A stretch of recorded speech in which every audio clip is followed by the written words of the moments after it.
Well, let's But kind of switch gears a little bit and talk about the stuff you've done mhm. outside the business, outside of the wrestling world and the Hollywood world, the writing world. Let's talk about some of the charity work that you've done over the years. If there's any organizations or things that you've done that have helped somebody out with anything that you care to share.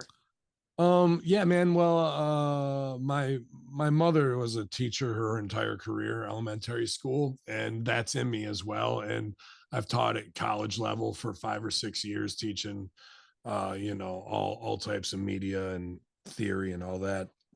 But when I was substitute teaching, I enjoyed that working with students with disabilities or special education. I'm not sure what they've rebranded it now. I don't want to insult anybody, in that because they can come up with 50 different titles and make you sound ignorant.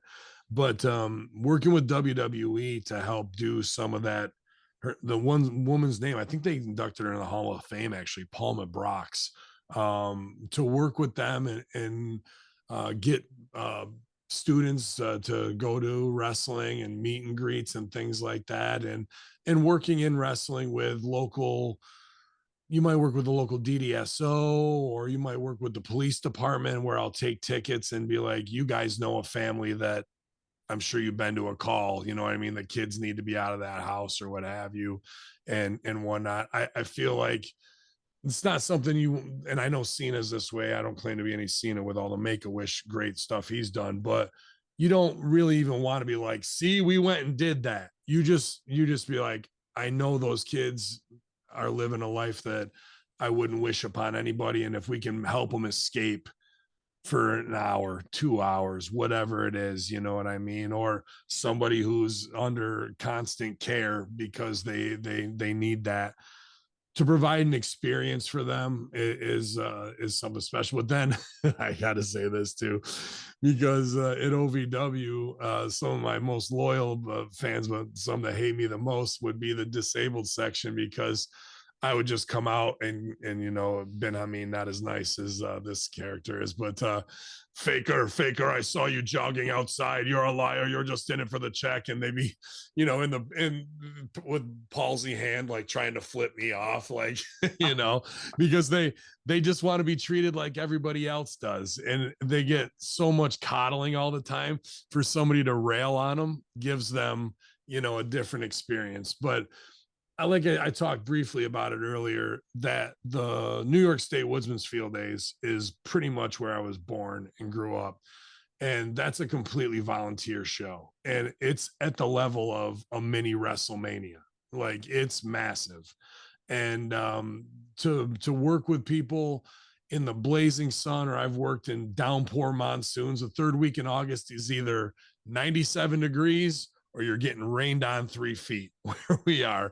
And to be out there with my brothers and sisters and my family members, and working hard and chopping wood and carrying water, which is a big part of what my upbringing is about. Like, to do the hard work, you put your boots on and you do it. You don't try and get out of it, and you don't point it at the ditch and make somebody else do it. You jump down in there with them side by side and you start shoveling, because that's the only way you earn respect. You can't just point and tell people to do the hard work. You got to lift and carry it too in this life. So that show to me has brought joy to thousands upon thousands of people, and also probably destroyed my knees and back at the same time. But all that stuff, I like giving back to my community in any way I can, whether it's personal to one person, for a group of people who are having, a way of life that some of us could never imagine, or putting on a show that just provides families the time to go out and do that, man. Like, at the end of the day, when you take that sip of beer and take your work boots off, it's all worth it. There doesn't need to be any dead president check at the end of that stuff, bro. I like to hear that. It's always good. Even like you said, take the work boots off and it's your knees and back are killing you, but it's a very small price to pay for Yeah. the entertainment.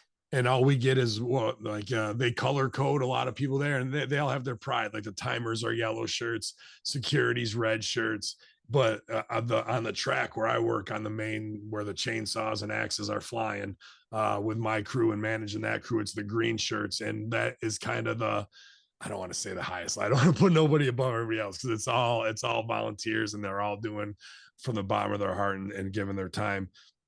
But when you're a green shirt, you're moving about 40,000 tons of wood over 2 days. Wow. And yeah, it's serious business of like, you're going to break your back. And when you go home with that green shirt, that a t-shirt becomes a thing of pride based on the effort you put in alongside your brothers and sisters doing that. And nobody can take that sense of accomplishment away from you. And there's no price that you can put on it.